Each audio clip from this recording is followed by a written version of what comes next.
Yalhomi Jininau Mayam Hujik Equay Manipur the Wairiba Pipamse Ijininau Mayam Kari Kanpige Equaygi CM Babung Kemjan Ngarang Kangpok Pizat Luba Matamda Kuki gi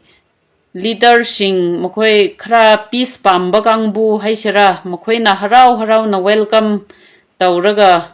Mokoi Lambi Loina Hujik di free Tatok Ragani Haina social media da phungthok bodo mayam na su upiram gani aduga ekhoigi CM na mafam du dagi hek halakpaga moi masen phuna raga yommai thana bodo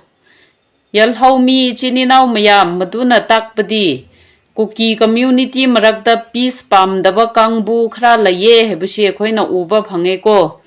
aduna aigi nungsi rabai chininau mayam kana gumbana video do uraga lambi free thadok ragani hai khrabani krishu dawroi haina krishu khandana checkshin dabi chathok chasin tawba matamda khudong thiba nangba yae aduna ekhoi mayam hujiksu yamna checkshin ba darkar oye maramdi moi peace pam daba kangbu khrana mamang dasu amuk khakna te yam rak thokre si nakanama da peace ki wari hek sana baga nakanama da Moigi Mina imbus tauraga mi hatpa nakanama da peace ki wari khra hek sanaba nakanama da yummai tharaga nongmai kapraga sumaina aduna ichininau mayam hujiksu ekhoi yalhaumi mayam si ekhoi yamna chekshinba darkar oye haibadi ekhoigi hujigi sarkar se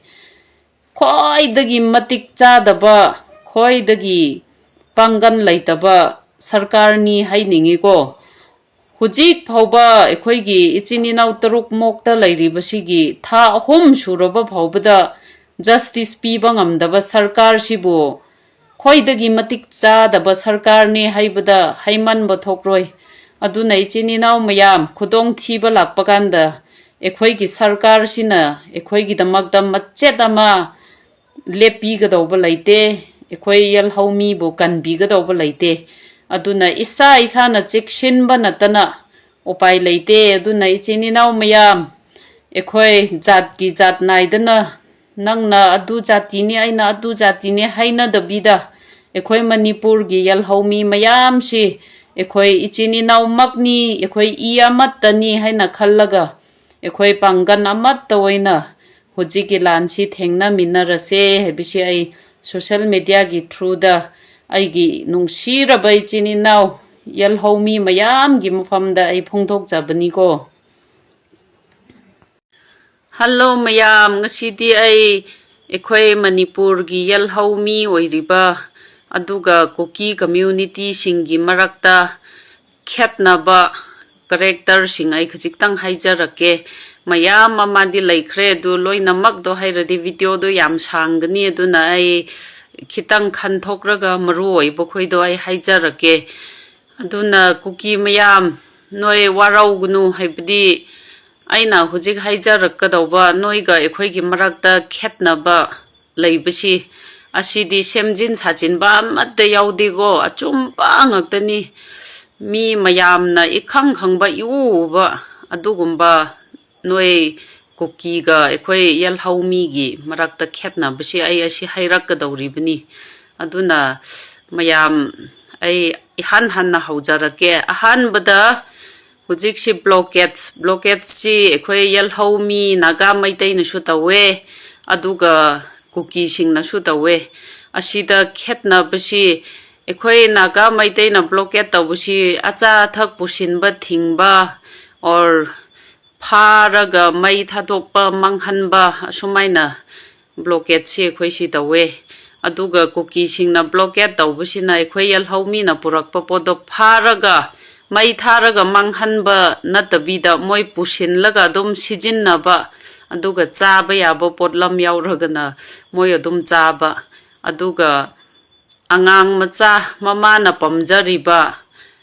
angang macha du na pairiba fruity do ama khakta du phawbaso munbado ekhoi yalhaumi de dumaina de blockade do tawde asini khetna ba ma se aduga ani suba number 2 da ai haijarake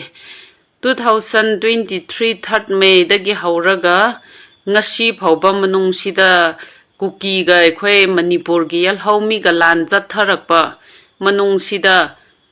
hoi moi marakta aigi post kumbada noi naga nati mi hatabra Meitei nati mi hatabra hanglakpusu laye ko adu hoi hatle khoisu hatte di hairoi achum bangak tani aina haiga daurisi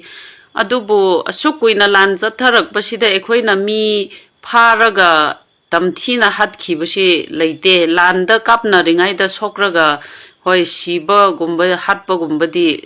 leigani adubu hekta nupi angang hatlaga hekta mi to pharaga handaksu mokda hujik phauba leiri basi asumaina makak kakraga parts khra su missing oya hebni hujiksi adu mi gi sa phauba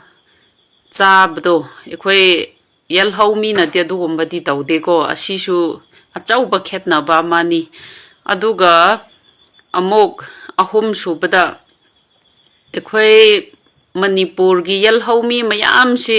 social media paiba digital creator ekhoi mayam laye ko adu ekhoi di moiga amuka manade bdi hujik mayam na su khangram gani kuki len JB haibra ama mamit mamai laina khumjillaga social media da ngang budo mayam khangpi bra ko khangbusu yauram gani khangdabusu yauram gani ama moigidi mamai mamit machet ama pholoi na cover tawraga ngang ba ma laye ekhoi yal haumi da dia du gumbado yaude asisu khetna ba mani go aduga aroi badai ama haijarake hujik yal haumi tangkhul khangde Meitei adum Naga Meitei ekhoi ichini nau pangan yal haumi gi MLA minister chief minister na jingraga asiloi namak si ekhoi yal haumi ne ba aduga kuki community ama khakki MLA minister singse asigi khetna basi ay amuk haijarake ekhoi Manipur gi yal haumi gi minister singdi isagi imung bu aigi ichini nau da bu soktradi yare ai paisa phangraga ai nungai na lairadi yare aigi praja aigi lamdam sidi ai khangde asida lepraga laibani aduga ekhoi kuki gi MLA minister sina karam taubra hiraga ekhoi gi mi duna mi hatge hatlo hurange huralo lange lan laloi to ekhoi gi mi kandaba yade da lepraga laye asini ekhoi yal haumi ga kuki gi khetna basiko kuki community gi aduna mayam aina hairisi chumbra chumdabra aduga ekhoi yal haumi su kuki noi su isa gi khetna ba character aina haibasida khjiktang wakhan khan thamina rase haina ai haijaninge hello kuki mayam kuki cooker refugee kari ra noi gi mingsi cannibals yam mallaga ai khara su kauthokre noina aigi post ta changraga hek wathi warem comment dauribdo noigi athi bawa haidudi ai chindadi panbadi ngamdre haibdi ekhoi di asigumbasi ekaiba khangba mi oini na ekhoi panba ngamde adubu noigi hainabi subject ni na athi ba mi na ikaye haina khumjillaga chatna ribudo noina pula puthok raga comment dauribni aduda noi wakhanda madugumba comment iraga sara ongsi na hangani haina khanbro noi gi adugumba comment duti ai thausuk sade hebdi aigi chini naw mayam na nungsi khraba comment pirakpa mayam ama laye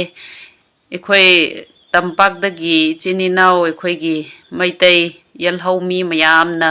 icha nupi nungsibi nangna haibudo yam chumme ichan iche ayam full support taujari haina nungsi na mukhoi mayam na support tauribaduda noi kuki ama ni na athiba wahaidudi haiba ngamdre dubu mitlaubi sakthibi hairiba singdo nahan shuai na aigi posta sar asang sar achumba mini haina adugi matang da ngang bada mitlaubi chinthi bi hairiba nupado nangumba ngonda dia aigi mitse lauba mathak tu lauhan bige si leire aina usit ka doba nate duna ai blog su mayam tawkhre blog tawe bidi noi bu ki bagi nataba noina ekaiba khangdraga puthok raga ngang budo adu ai yam hainadraba hebde khoide adugumba ngangba mi natabnina noina comment irakpado ai woina ekai jaba adugi asa sidi yaroi haina ai blog mayam ama tawkhrabni kuki noi bu blog mayam tawraga aigi followers lising ama hanthage hanthasuno ai kari shu thau sade bidi ai content dan banate ai di karam mai na khoi manipur gi yal homi mayam she khoi si pullaga khajik-tang oirab shwe khoi peace leina oina leigadra haina aina adum social media da khoi punningai mayam da marak da ngang jabasida noina athi ba wahai do hairabni na hojik shu ngange heradi asida ngang hauro noi athi ba mina ikai haina khumna ba podo puthok ngang radi adu khoidu ni ko aina blog tawbasi ai bu thritan dawba khoido aina blog tawba nate asiama khangjillo ngang hauro hairisini ichini naw maya ngasidi ai ekhoigi sar asang sar gi maramda mayam gi mafamda aigi thamoida laijabdo khajik-tang phongthok jage mayam nasu adom yang piraga gi video si ta piraga yaningdaba comment da dom phongthok pirao sar asang sar si ekhoi gi manipur da ahanba ichini naw Meitei khoi ga lan haurakpa 2023 3rd May da gi hauraga masi manipur gi damak yal homi gi damak yamna khanba kathokpa mini haibasi ai haininge ai ma masa ga thengna de ai ma ga ai khangna de ko adubo ai ma gi video si yam yang lakpani ma na ngangba sakpa ai munna tarakpani mayam sho dum taramgani toina mabu follow tawba mi singna de khangsu khangramgani sar asang sar si yamna achumba pamba mini magi di jati adu adagi leide ngarang nahan maksuma na hairi dune ekhoi tangkhul gi MP ama do katai jatkhre haina asini kuki na vote ka hallaga huji MP ama maron thoktraga leirisi aduna sar asang sar sidi magi jati kan khatpa leite mi gi jati pu huluba leite chumbado chumme lanbado lale haina ma straight leppa mi ni haibisi ai haininge aduna mayam na kari khanbra khangde hojik su sara sang sarna manipur gi oiriba phipam si karam mai na tawraga manipur praja mayam si khajik-tang oirabu se khoi sa phagadra haina kan na hotna risi ai mayam gi dikhangde ai gi oina di yam full support ni ko sara sang sar si leader athokpaga manade mayam thamoi sengna mayam gi damakda kathokpa mi ni magi thamoida society praja magi ima laipak gi damakda haina ma leppa misak oye ma thamoi yam senge MLA minister gumna tolop phangba nate mana hujik ka thokraga amada ngang riba mayam chatli mayam si khajik-tang oirabasu karam maina ekhoi mayam si yai phagadra haina hotna ribani aduna sar asang kasargumba leader si manipur da ngasi lairamba tarade khoi khara su peace oigani hujik si ekhoi gi Meitei Naga gi MLA minister singsi mokhoi pulla punsillaga ekhoi gi praja sokningai ekhoi gi manipur kainingai ekhoi ngamjaroi haina lepraga muktang center government da mokhoi paukhumbi rabdi center government su khajik-tang hangadra haina khallego adubu tage ta thisnu Naga Meitei gi MLA dagi henthok raga ekhoi yel haumi Muslim gi MLA minister mayam si amat tawoina punsillaga ekhoi manipur gi damakda lep ꯂꯦꯞꯄꯗꯤ ꯍꯥꯏꯔꯨꯅꯨ centre ꯒꯚꯔꯟꯃꯦꯟꯠꯒꯤ ꯍꯨꯏ ꯂꯣꯏꯅ ꯑꯣꯜꯂꯕꯅꯤ